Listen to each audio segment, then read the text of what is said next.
కార్యక్రమాన్ని సమర్పిస్తున్న వారు 3 times better Bharati Cement.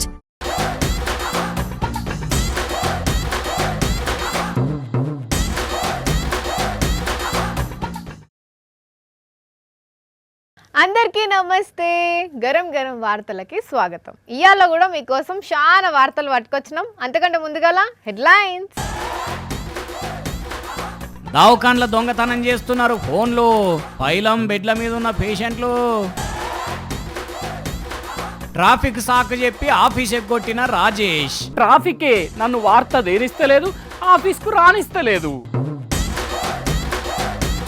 ఎవ్వలన్నా ఓ పెళ్ళికి పోతే ఏం చేస్తారు? పిల్లగాని మీద అచ్చింతలేసి ఆశీర్వదించి ఏదైనా గిఫ్ట్ చేస్తే అది అలా చేతిలో పెట్టి ఓ కిసిక్ అని ఒక ఫోటో దిగుతారు, అంతే కదా. ఆ టెంక భోజనాలు చేసి చదివింపులు రాయించేటోళ్ళు ఉంటే అవి రాయిస్తారు. కానీ అదే గిడో కాడ ఓ ఇద్దరు ఓ పెళ్ళికి పోయి ఏం చేసిరో చూడుండ్రి.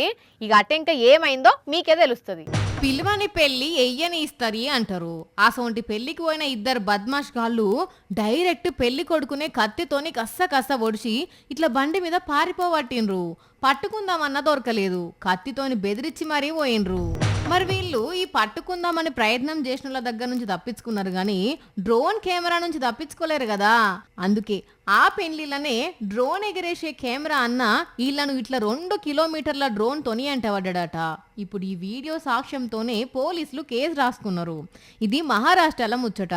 మరి వీళ్ళెందుకు పెళ్లి కొడుకును ఒడిచిర్రు అని అంటే తినే లొల్లి కాదు, తాగే లొల్లి కాదు, పైసల లొల్లి అంతకంటే కూడా కాదు, డాన్స్ లొల్లి. అవును, డీజేలో ఈ పాట పెట్టుమని వాళ్ళు లేదు ఇంకో పాట పెట్టాలని పెళ్లి కొడుకు అన్న వాళ్ళే కోపం పెంచుకొని అటెంక గిట్ల స్టేజ్ మీదకి కత్తి పట్టుకొని వచ్చి ఒడిచిర్రు.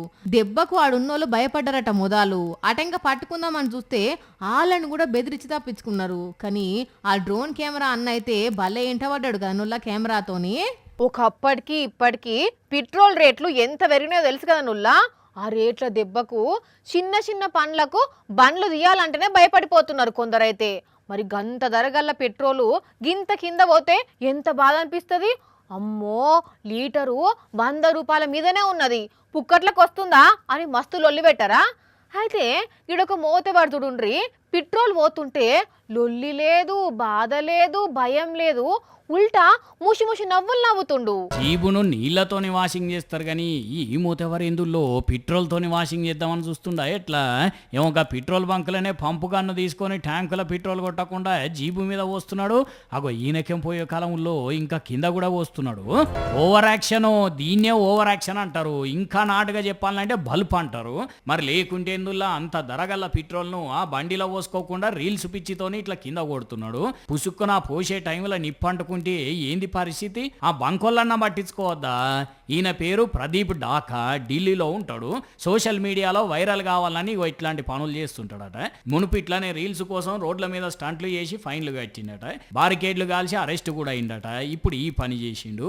ఇంక ఈయనేందో పెద్ద గొప్ప పని చేస్తున్నట్టు ముషి నవ్వులు నవ్వుతున్నాడు. ఈయన సోకు ఆ జీపు ఒక్క.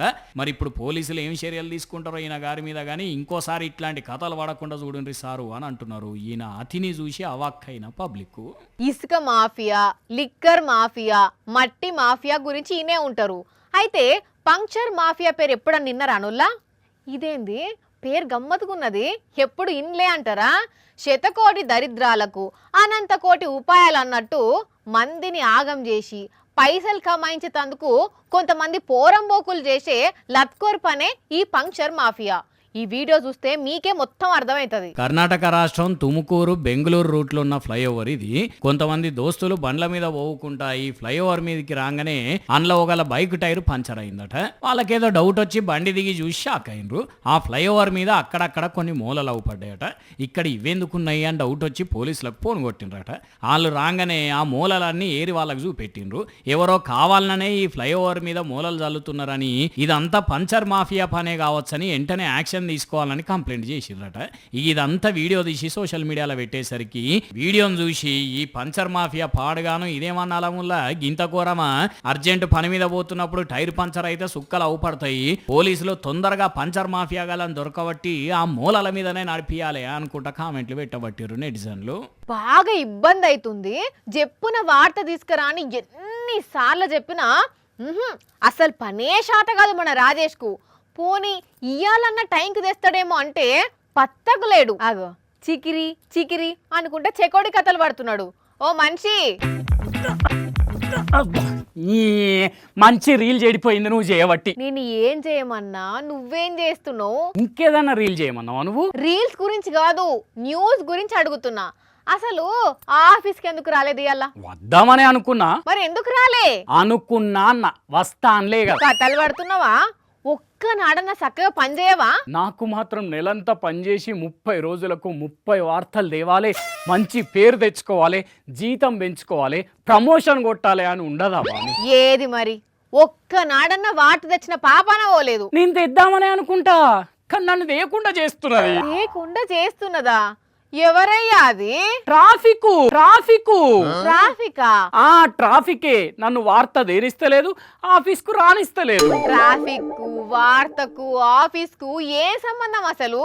అరే ట్రాఫిక్ వల్ల మనిషి జీవితంలో ఎన్ని గంటలు వేస్ట్ అవుతున్నాయి తెలుసా నీకు? తెలియదు. 712 గంటలు వేస్ట్ అవుతున్నాయి. 712 గంటలా? బెంగుళూరులో ఏడాదికి 712 గంటలు ట్రాఫిక్ లోనే గడుపుతున్నారట జనాలు. బెంగళూరులో గడిపితే నీకేందట? అది బెంగళూరులోనేమో, హైదరాబాద్ లో 85 గంటలు గడుపుతున్నారట ట్రాఫిక్ లా. అవునా? ట్రాఫిక్ జాముల్లో బెంగళూరు ఫస్ట్ ప్లేస్ లో ఉంటే, సెకండ్ ప్లేస్ లో కల్కత్తా, ఆ తర్వాత పూణే, ముంబై, చెన్నై, ఇట్లా మస్తు ఊర్లు ఉన్నాయనుకోరాదు. అన్ని బిజీగా ఉండే రోడ్లున్న ఊర్లే కదా మరి. బెంగళూరులో ఒక 10 కిలోమీటర్ల దూరం పోయేదందుకు అందాదా 34 నిమిషాలు పడితే, హైదరాబాద్ లో అదే 10 కిలోమీటర్ల దూరానికి 31.5 నిమిషం పడుతుందట. టామ్ ట్రాఫిక్ ఇండెక్స్ లెక్కల్లో తేలింది ఇది. సరే, లెక్కలు బానే ఉన్నాయి గానీ ఆఫీస్కి ఎందుకు రాలేదో చెప్పు. బాహుబలంతా చూసి బల్లాల దేవకు భార్య ఉన్నదా అని అడిగినట్టున్నది నీ ప్రశ్న. అరే చెప్తూనే ఉంటుంది, హైదరాబాద్ లో 85 గంటలు ట్రాఫిక్ లోనే ఉంటున్నారు అని. అయితే ఆ 85 గంటల్లో ఇవాళ 8 గంటలు లేట్ అయింది నాకు. ఇక ఆఫీసులో ఉండే 8 గంటలు లేట్ అయినాక వచ్చుడేందుకు, అందుకే రాలేదు. కథలు పడుతున్నావా? నీ సంగతి హెచ్ఆర్ సార్కు చెప్తావు, అప్పుడు కానీ తిక్క కుదురుతుంది నీకు. ఎల్లమ్మ, సారీ వానమ్మ, అంత పని చేయకు. నేను ఆల్రెడీ లీవ్ అప్లై చేసుకున్నా, నీకు చెప్పలేక అంతే. అవునా? అయితే ఆఫీస్ కాడికి రా, వార్తలు అయిపోయినాక కోటికి పోయి షాపింగ్ చేసేది ఉన్నది. నీకో దండం, నీ షాపింగ్ కో దండం తల్లి. నువ్వు కోటికి పోయి కొనే 100 రూపాయల బట్టల కోసం 100 పెట్రోల్ కొట్టించి గంటల కొద్ది ట్రాఫిక్ లో బండి నడపాలి. నా వల్ల కాదు, నువ్వు హెచ్ఆర్ సార్కే కంప్లైంట్ ఇచ్చుకోపో. వారి అట్లా కాదురా, ఆగు. నీ పొలగా అనుకున్న వాడెత్తు ఎప్పుడు ఇంతే. షాపింగ్ అంటే కథం తప్పించుకుంటాడు. కానీ ఆడన్నది కూడా నిజమే కదా నుల్లా. ఈ ట్రాఫిక్ లో పోవాలంటే కూడా చికాకు వస్తుంది. సాఫ్ సఫాయి పని చేసేటోళ్ళు ఏం చేస్తారు? పొద్దుగాలనే ఇంకా రోడ్ల మీదకి అన్ని బండ్లు రాకముందే సీపుర్లు పట్టుకొచ్చి మంచిగా నున్న కూర్చి చెత్త అంతా తీసి క్లీన్ గా చేస్తారు కదా. అయితే ఇక్కడ ఒక అక్క అట్లా రోడ్లు క్లీన్ చేసుడే కాదు, ఇంకో పని కూడా చేసింది. అదేందో చూడండి. చేతుల చీపిరి పట్టుకొని ఒంటి మీద కోటేసుకొని రోడ్డు మీద చెత్త చెదారం ఊడ్చుకుంటా సాఫ్ చేస్తుంటే సాఫ్ట్ గుండే సాఫ్ సఫాయిలమే అనుకుంటున్నారేమో. ఎవరన్నా ఎదవ కథలు వాడితే ఈపు కూడా సాఫ్ చేస్తామన్న రేంజ్లా ఇగో ఈ అక్క నిజంగానే గీన ఈపును సాఫ్ చేసినంత పని చేసింది.